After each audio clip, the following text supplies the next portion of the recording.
This is Mobile One The Grid. Coming up today, we meet a Canadian racing ace, take a tour of Italy's historic Imola circuit, and go racing for just $1,000.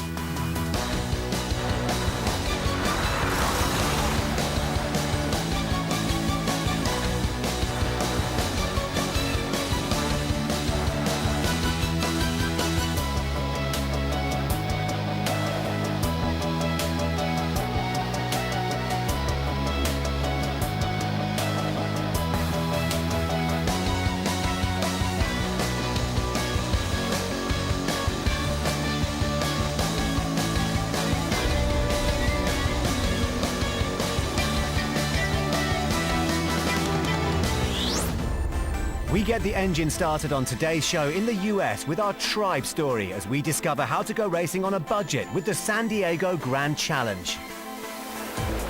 Motor racing is probably the most expensive sport to participate in.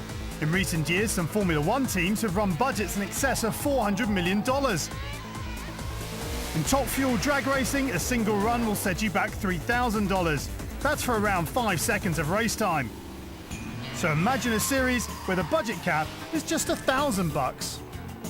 We started the San Diego Grand Challenge as basically the event that I wished existed.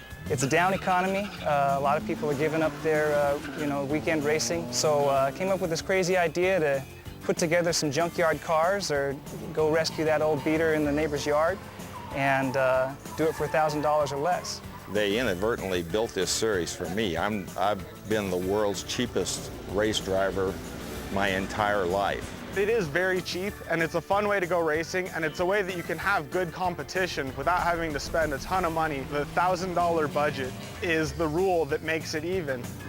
In its inaugural season, the San Diego Grand Challenge attracted 15 entrants from a wide range of backgrounds in Southern California, and with a variety of vehicles. This car is a 1967 Volkswagen Bug. The car was sitting on a trailer in my backyard for 17 years, the last time I used it. It's a 72 Datsun 240Z. We bought this car for $50. Doesn't look like it, but when we first bought the car, it had holes like this big on all sides of the car. And the floor pan was like there wasn't really a floor pan. This is an '89 BMW 325i. We bought the car for $500. We spent money on fabricating the roll cage from scratch and some racing seats. But other than that, the car is mostly as we bought it. Importantly, tyres are not included in the $1,000 rule. Instead, everyone must use the same street tyres. With events on both an 8-mile drag strip and an autocross slalom course, the cars are properly put to the test for handling and straight-line acceleration. We knew that the Volkswagen with the weight over the rear wheels would launch in drag racing, and especially in 8-mile drags. We stand a good chance of launching ahead of every other car. Whether we beat them to the end or not, that's another story. But the series requires that we run on 200 treadwear street tires. You really find out how archaic a 42-year-old swing axle suspension is when you try to make it go around corners, basically, on street tires. Mechanical knowledge and hard work completely replaced the checkbook in this series.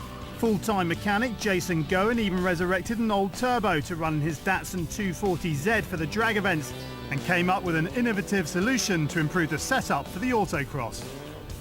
Camber was positive camber. It was actually really bad for autocrossing.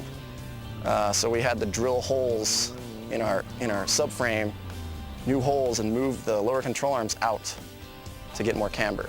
You have to spend a lot of time and effort to make a small change, whereas you could just go to the parts store. Well, here's $100. I want a camber kit. Just install it. Takes a few minutes. No, we gotta spend hours and hours and lots of planning and fabricating and cross your fingers, see if it works.